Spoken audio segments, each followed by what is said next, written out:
Hello, welcome to the first lesson of our birth flower course. Today we're going to review how to easily draw Snowdrop, Primrose, and Daffodil, the first 3 birth flowers in the series. I'm using cold pressed watercolor paper and I have a Micron pen in size 03 that I'll be drawing with. So let's start off with the Snowdrop. This is January's birth flower and I just love them. They're one of the first flowers to pop up in my little side garden after a long winter. They're so delicate looking, but somehow they withstand the freezing temperatures and short days. I'm drawing 3 upside down U shapes here close together at slightly different angles. Add a curved line to cap off the U, and now we can start adding our petals. Keep the petals narrow at the base, about the same width as the U, round at the center, and with a narrow rounded tip. Almost like a Christmas bulb, if you may. Add petals on either side of the center petal with a similar shape but much more narrow.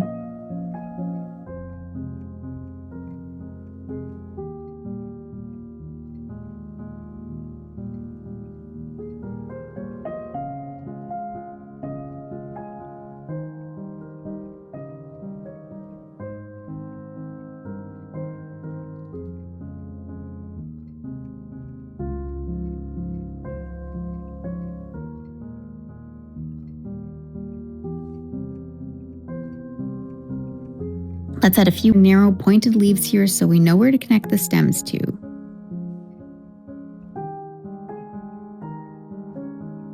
The snowdrop blooms hang down from their stem, which is shaped a bit like a cane. The stem lines should be close together and follow the curve downwards below the flower head and meet at the leaves.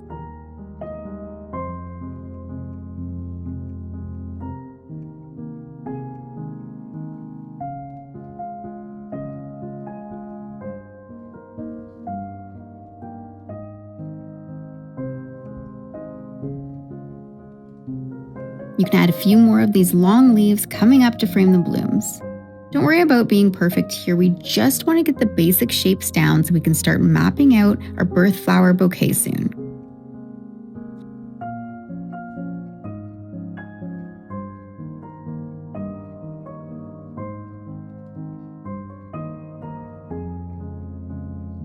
So I'm going to add a few light detail lines, mostly at the base of each petal, and a few short lines down by the tips, and this will help create the illusion of a curve in each petal.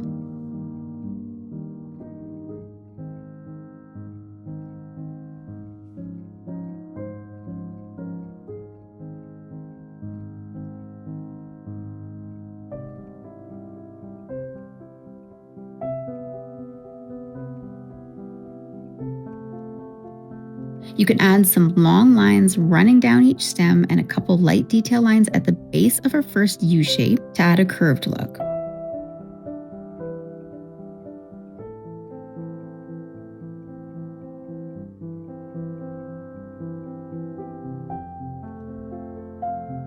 You can add lines running all the way up each leaf, with some of the lines being broken.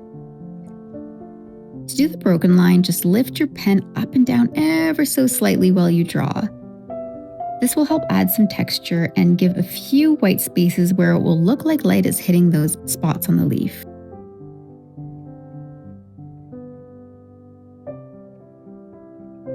And there you have our first flower, the Snowdrop for January, and on to our next.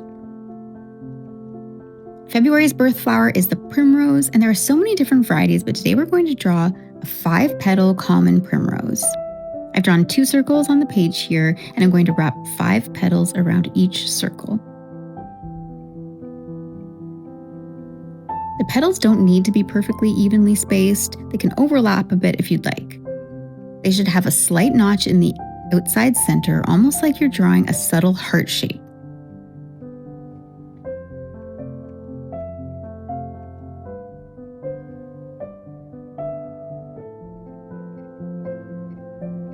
I'll add a 3rd little bloom here in behind so we can see a different angle.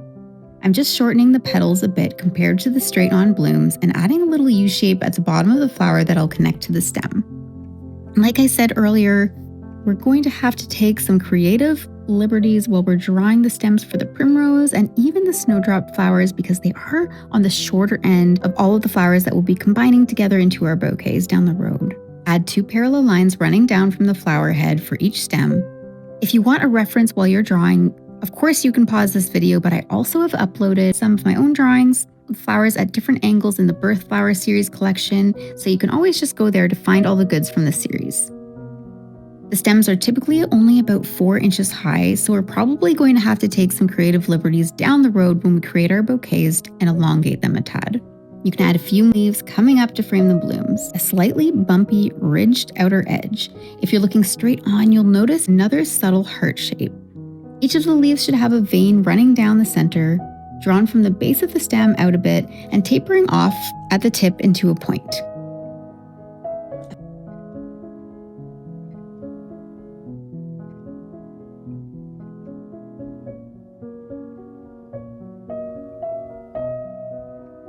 A few more leaves around here pointing at different angles to create some interest. Now we're going to be very limited in the details we add. In the center circles, just add a few curved lines and then some quick, short lines starting from the center of the circle outwards.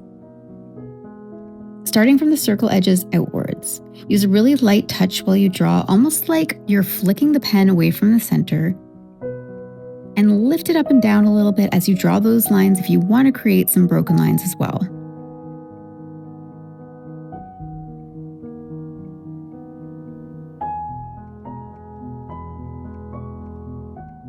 By keeping most of the lines concentrated to the center of the blooms, you just help add the look of shadows within the petals.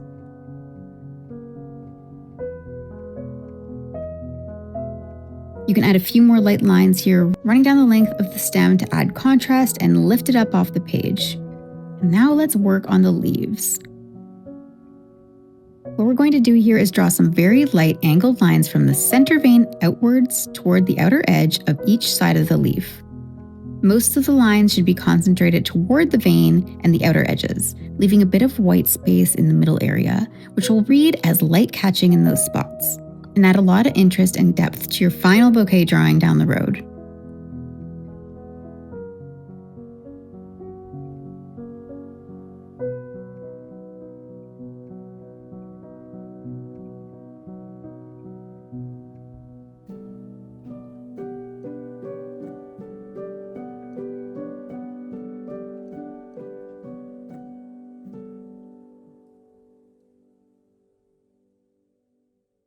I'm adding a couple final lines to the outer edges of the petals because I feel like they just need a little bit more of a curved look, and I'm also darkening up some sections of the stem to add some contrast.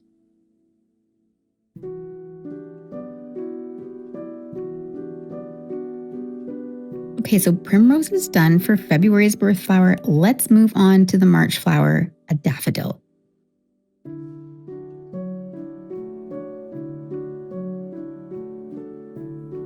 Let's start with a straight-on daffodil bloom.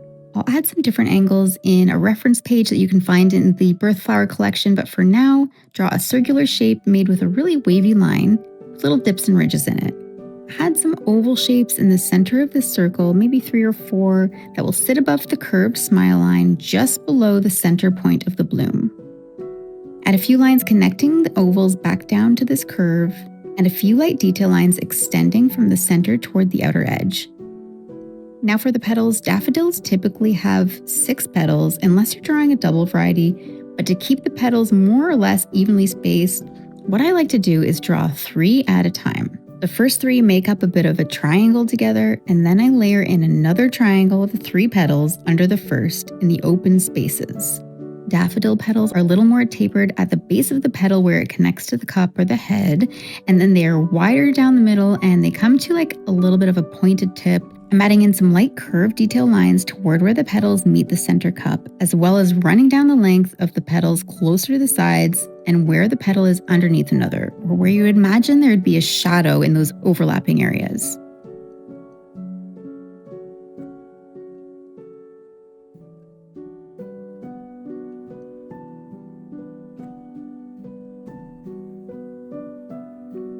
Let's add in another bloom peeking out behind here in case you had to add a side view. The steps will all be the same, but instead of having the center straight on, we're going to make the cup's oval opening slightly more narrow than the first, with a bit of the side showing.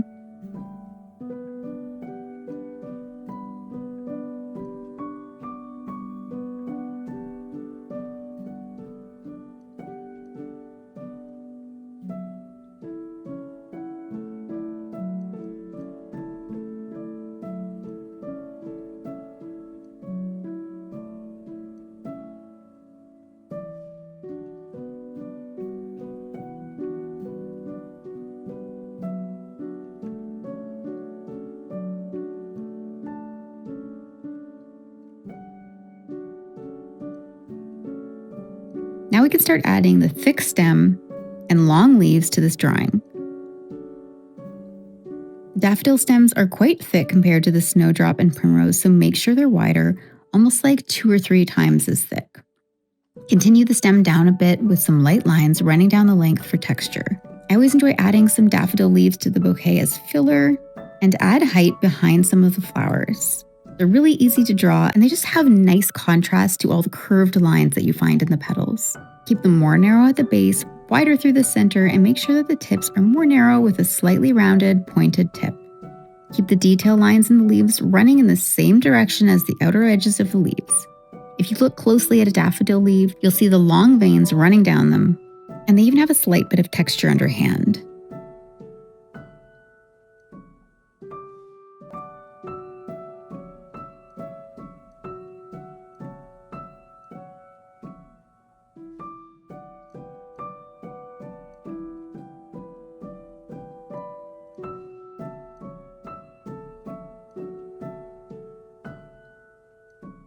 Okay, so I think this is enough for the daffodil. I hope you'll practice drawing these flowers a few times before you move on to our next group of earth flowers. And don't forget to share your practice drawings in our chat. I'd love to see how they're coming along. Thanks for watching. See you again soon.